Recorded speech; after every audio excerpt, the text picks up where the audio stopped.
안녕하세요. 반갑습니다. 행복한 일터 만들기 김경화 강사입니다.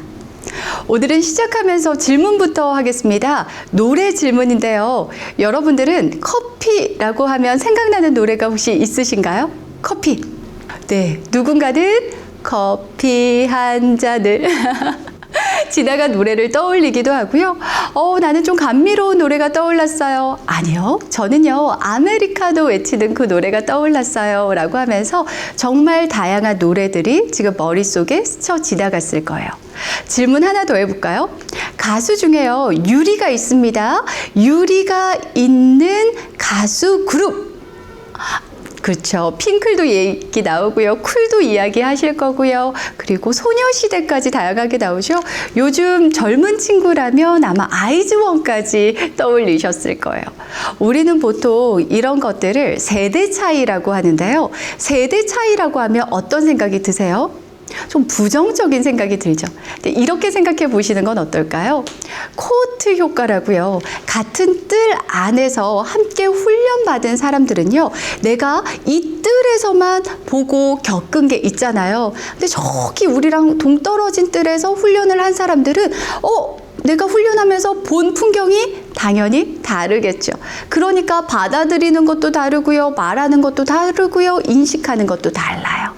이렇게 동시대를 살아가지 않는다면, 내가 같은 환경에 주어져 있지 않다면 뭔가 다를 수밖에 없다라는 게 바로 코호트 이론, 동시대 집단 효과라는 겁니다. 세대 차이보다는 조금 괜찮지 않나요? 자, 이 단어는 어떠세요? 심심한 사과. 심심한 사과를 초등학생에게 물어보니까요. 아니 근데 왜 사과는 달콤해야지 왜 심심해요? 라고 묻더라고요. 먹는 사과 애플을 떠올린 거예요. 실제로 20대들한테 물어봐도 아니 무슨 회사 사과문에 심심한 사과라고 올려놓으면 그거 너무하지 않아요? 회사가 생각이 있어요 없어요? 라는 반응이 많이 나왔다라고 합니다. 심심한 사과, 사실 우리는 마음속 깊은 곳에서 우러러 나온 진심 어린 사과라는 거 알고 있는데, 그쵸? 우리는 한자어를 썼던 세대, 그리고 쓰지 않은 세대는 조금 받아들이는 것도 다를 거예요. 우리가 만나는 수많은 고객들도 마찬가지입니다. 나와 함께 살아온 시대가 다를 수도 있고요. 다른 경험을 했을 수도 있고요. 다른 배움과 다른 환경 속에서 살아왔을 수도 있어요. 그래서 내 입장에서 이야기를 한다면 왜곡되거나 오해를 받을 수도 있죠. 오늘 즐거운 일터 만들기, 크게 두 가지 소통에 대해서 말씀드리도록 하겠습니다.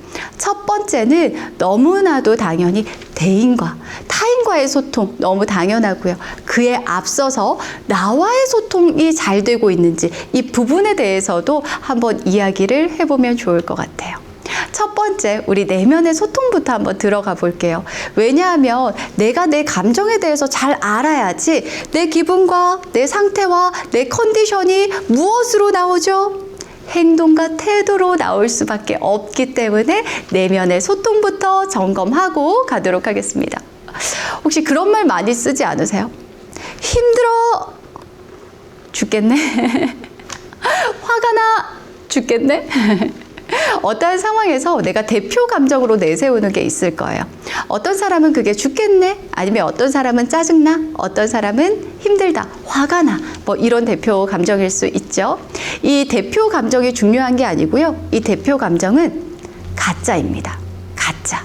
그 밑에 있는 죽겠네, 힘들어, 짜증나, 화가 나 밑에 있는 진짜 감정을 찾으셔야만 내면의 소통이 잘 이루어진다. 이걸 발판으로 무엇이 이루어진다? 타인과의 소통도 잘 이루어진다까지 연결이 되는 거예요. 자, 그러면 우리 이 사람 A씨의 감정을 한번 분석을 해보면 좋을 것 같아요. 제가 읽어볼게요. A씨는요, 계약직입니다. 그런데 이번에 재계약에 실패를 했네요. 근무 평가가 나빴기 때문입니다. 이사를 앞두고 있어서 일에 조금 소홀했나 봐요. 근데 재계약이 안 될 정도로 소홀하지는 않았거든요. 그래서 무척 화가 나요. 다음 달부터 이제 당장 수입이 없어지는 거예요. 또 웬일이야, 이사까지 앞두고 있어요. 이사 비용이랑 또 이사해서 새로 막 가구도 샀는데 카드값 너무 걱정스럽죠. 이 와중에요, 되는 일이 없나 봐요. 애인과의 연애도 뜻대로 되지 않아서 화가 납니다. 이 상황에서 A씨는 본인의 상황에 대해서 지금 대표 어떤 감정을 쓰고 있는 것 같으세요? A씨가 쓰고 있는 대표 감정 캐치하셨을까요? 바로 화가 났다, 화가 난다 라는 말로 설명하고 있죠. 대표 감정, 가짜 감정은 바로 화였습니다. 진짜로 이게 화가 나는 타이밍인지 아니면 화가 난다라는 표현 안에 그 기저에 깔린 다른 감정은 없는지 뜯어볼 필요가 있다라는 거죠. 하나씩 다시 분석을 해볼까요? 자, 근무 평가를 낮게 받은 건 화가 나는 건가요? 아니면 부끄러운 건가요? 아니면 내가 뭔가 돌이켜보니까 잘못한 것들이 생각나서 후회스러운 건가요? 그쵸? 화가 나는 게 아니라 부끄럽거나 아니면 내가 조금 후회가 들거나 이런 거예요. 기저에 깔린 감정은 부끄러움이었습니다. 그리고 이사를 앞두고 있는데 그걸 상사가 알고 있단 말이죠. 그럼에도 불구하고 내 평가 점수를 낮게 준 것은 화가 나는 포인트인가요? 아니죠. 화가 난다라고 표현은 했지만 화가 아니라 사실 내가 이사 때문에 일에 소홀한 거는 며칠 안 됐어요. 앞에 내가 열심히 일한 거 그렇게 다 봤는데 섭섭해요. 아니면 원망스러워요. 진짜 감정을 찾을 수가 있을 거예요. 그리고 계획 없이 가구를 산 거 화가 나는 게 아니죠? 후회가 되는 거고요. 앞에 이렇게 재계약이 안 될 줄 몰랐으니까 후회가 되는 거고요. 비용은 어떻게 해야 하나? 유일하게 이거 하나는 잘 표현을 했죠? 걱정되는 거예요. 맞죠? 이거는 걱정된다라고 표현을 했어요. 근데 이런 것들을 가장 가까이에 있는 애인한테 막 털어놨더니 위로해주고 격려해주고 괜찮아 잘할 수 있어 또 일 찾을 거야가 아니라 네가 뭐 어떻게 했어야지 내 마음을 알아주지 못해서 화가 난다라고 했잖아요. 화가 아니고 뭐라고요? 그치, 내 마음을 안 알아줘서 저는 너무 섭섭했어요, 서운했어요가 기저에 깔린 마음이에요. 중요한 건 그겁니다. 우리가 습관적으로 쓰는 이 말, 나의 대표 감정, 가짜 감정이라고 말씀드렸어요. 똑같은 상황에서 저는 짜증나라는 표현을 좀 많이 써요. 뭐 해도 짜증나, 뭐 해도 짜증나, 뭐 해도 짜증나 라는 표현을 많이 쓰거든요. 자, 우리의 대표 감정, 이 대표 감정이 위험한 이유는 뭐예요? 가짜이기 때문인 거예요. 저는 습관적으로 짜증나를 많이 써요. 지금 화면에서 제가 예를 들었던 A씨는 화가 난다를 많이 썼죠. 그래서 어떠한 순간에도 짜증나, 짜증나, 짜증나. 이게 왜 중요하냐면요. 우리의 무의식은요, 언어의 지배를 당합니다. 그렇기 때문에 내가 섭섭한 거, 후회스러운 거, 아니면 내가 조금 안타까운 거, 슬픈 감정, 기저에 깔린 근본적인 감정을 찾아내면 이거를 극복하기 위해서 뭔가를 하면 되는데 계속 가짜로 화가 나거나 짜증난다라는 말만 되풀이하다 보면 내가 극복할 수 있는 힘이 없어지겠죠. 무의식적으로 진짜 나는 화가 많은 사람으로 세팅이 되어 있고요. 무의식적으로 나는 짜증이 넘쳐나는 사람이 되어버리는 거예요. 익숙한 가짜 감정, 가짜 표현들을 지금부터 바꾸셔야 됩니다. 이게 바로 1번, 내면과의 소통이었어요. 그냥 화나는 걸로 퉁 쳐버리면 안 돼요? 안 돼요, 안 돼요. 내가 진짜 화나는 이유를 한번 찾아보셔야지 내가 바르게 타인들에게 내 감정이 이러해서 내 마음이 이랬어 라고 제대로 된 전달과 소통이 가능하다라는 거 기억해 주시면 될 것 같습니다. 이게 가능하다면 이제 타인과의 소통 하실 수 있어요. 우리의 모습, 우리의 이미지, 모든 평가의 잣대는 내가 타인과 어떤 소통 방법을 쓰느냐에 따라 달라집니다. 여러분들은 타인들이랑 소통할 때 혹시 이런 말 많이 하시나요? 한번 체크 한번 해볼까요? 내가 몇 개나 많이 쓰는지. 우리 직원은 게으르다. 너는 항상 손님들한테 신경질적으로 말을 하더라. 욱하더라. 너 또 욱하냐? 오늘 또 너 늦잠 잤지? 그 사람은 사실 사장 같지는 않아. 너는 형편없는 직원이야. 우리 종업원이 있잖아. 오늘 또 거짓말했다. 나한테 또 거짓말했어. 우리 직원은 나 없으면 일을 좀 대충대충 해. 열심히 안 해. 우리 남편은요. 땡땡이는요. 애정 표현을 잘 안 해요. 살갑지 않아요. 혹은 그 사람은 나를 싫어하는 것 같아요. 이런 표현들, 제가 총 10가지 정도의 표현을 말씀드렸는데요. 이런 이야기 좀 많이 하세요? 많이 하신다고요? 바꾸셔야 돼요. 절반 이상 해당된다. 나 이런 표현 좀 자주 쓰는 것 같습니다. 익숙합니다. 라고 하면 어떤 언어를 많이 쓰고 있냐면 평가의 언어를 많이 쓰는 거예요. 평가의 언어. 게으르다? 사당답지 않다? 너 오늘 늦잠 잤지? 애정 표현을 하지 않는다? 이거는 내 생각에 의해서 내가 판단을 내려버린 내 평가인 거잖아요. 아니에요. 그런 직원이 아닐 수도 있어요. 자, 어떻게 해요? 이렇게 대화를 해야 합니다.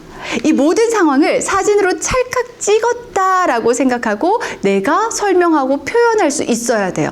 그런 대화 방식을 갖추셔야 된다라는 겁니다. 지금 화면을 보면서 저를 보면서 저에 대해서 한번 이야기 한번 해보시겠어요? 남들에게 오늘 이 영상을 못 본 남들에게 저에 대해서 이야기를 해주는 거예요. 김경화 강사 있잖아. 자, 이 모습을 너무 예쁜 강사 있잖아. 김경화 강사 틀렸어요. 그거 평가. 관찰이라고 했죠. 사진을 찍는 그대로 이 모습을 이야기할 수 있어야 되거든요. 김경화라는 여자가 붉은 색깔 옷을 입고 V라는 포즈를 취하고 있었다라고 설명하는 게 관찰의 언어예요. 이거를 일상으로 한번 적용시켜 볼게요. 제가 아까 예시를 드렸던 거, 평가의 언어, 이거 쓰면 안 된다라고 했잖아요. 자, 첫 번째가 바로 그거였습니다. 우리 직원은 게으르다. 이거 어떻게 하면 좋을까요? 오늘 우리 직원이 9시 10분에 출근을 했다. 이렇게 바꾸면 되는 거예요. 게으르다는 모든 것들을 아우르는 거잖아요. 그죠? 근데 내가 오늘 지각한 이 포인트 하나를 두고 게으르다고 얘기하면 안 되는 거죠. 감정이 상하고 더 이상의 대화를 이어가고 싶지가 않습니다. 야, 너는 손님들에게 맨날 신경질을 내고 그래. 그게 아니고 너 금방 손님에게 조금 인상 쓰고 이야기하던데 라고 하면서 이야기를 시작하셔야 돼요. 신경질 적이다 라고 표현하는 거는 평가라는 거죠. 너 또 욱하냐? 너 맨날 욱하더라 가 아닌 거죠. 사진으로 찍는다고 했어요. 사진에는 음성 지원이 안 되니까 겉모습을 이야기하는 것도 좋고요. 아니면 그 순간에는 음성 지원이 된다라고 생각을 하면서 소리를 그렇게 갑자기 크게 내면 나는 조금 당황스러운데 라고 화법을 바꾸셔야 된다라는 거예요. 관찰의 언어와 평가의 언어는 완전 다릅니다. 평가, 너는 게을러, 너는 직원답지 못해, 너는 성실하지 못해, 야 너는 그러면 안 되지. 모든 것들이 평가의 언어예요. 관찰의 언어와 평가의 언어가 왜 아주 큰 차이점을 가지는지 제가 말씀드릴게요. 자, 관찰은 있는 그대로 보는 거지만 평가는 주관적인 감정이 들어가잖아요. 그래서 서로의 마음을 다치게 합니다. 그리고 그 행동을 왜곡해서 평가를 해버리는 거고요. 실수가 있을 수 있다라는 거죠. 오해와 실수가 있을 수도 있다라는 거예요. 예를 들어서 대표적으로 평가의 언어가 이런 거예요. 네가 사람이냐? 네가 사람이야. 네가 사람이야 라고 하면 뭐라고 받아치세요? 그래, 내 사람이다. 우쭐래. 그렇죠? 이런 평가의 언어는요, 돌아오는 게 이렇습니다. 방어, 반격, 비난, 공격의 대화를 불러요. 그렇기 때문에 평가 언어는 좋지 않은 거예요.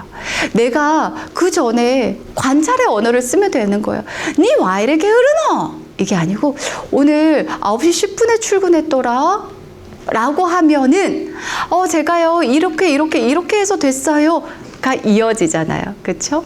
평가하지 마시고요. 어떻게 하셔라? 관찰하세요. 관찰의 언어로 대화를 풀어 나가기 시작하면 세대 간의 소통 이거 전혀 문제가 되지 않아요. 인종 간의 소통도 전혀 문제가 되지 않고요. 내가 정말로 소통되지 않아서 힘들었던 그 사람을 딱 대상으로 두고 내가 어떠한 평가의 언어를 썼는지 쭉 한번 적어 내려가 보세요. 정말 많이 쓰셨을 거거든요. 그리고 이거를 평가의 언어가 아니라 그 상황 그대로를 사진을 쫙 찍은 것처럼 그래서 그 사진을 설명해 주는 듯한 관찰의 언어로 바꾼다면 소통이 되지 않던 그 사람과의 소통도 너무나도 잘 이루어질 겁니다. 행복한 일터를 만드는 거. 딱 두 가지만 기억하시면 돼요. 첫 번째, 내면의 소통. 나는 가짜 감정을 대표 감정으로 내세우고 있지 않나? 이거 점검하시고요. 두 번째, 타인과의 소통에 있어서는 내가 너무 평가의 언어를 쓰고 있지는 않나? 이거는 갈등을 유발하더라. 공격적인 대화로 이어질 수밖에 없더라. 그래서 관찰의 언어를 쓰자. 오늘 이거 두 가지 기억하신다면 여러분들이 종사하고 계시고 여러분들이 일터로 생각하고 계시는 그곳에서 행복감이 묻어나지 않을까 기대해 봅니다. 이것으로 마치겠습니다. 여러분 고맙습니다.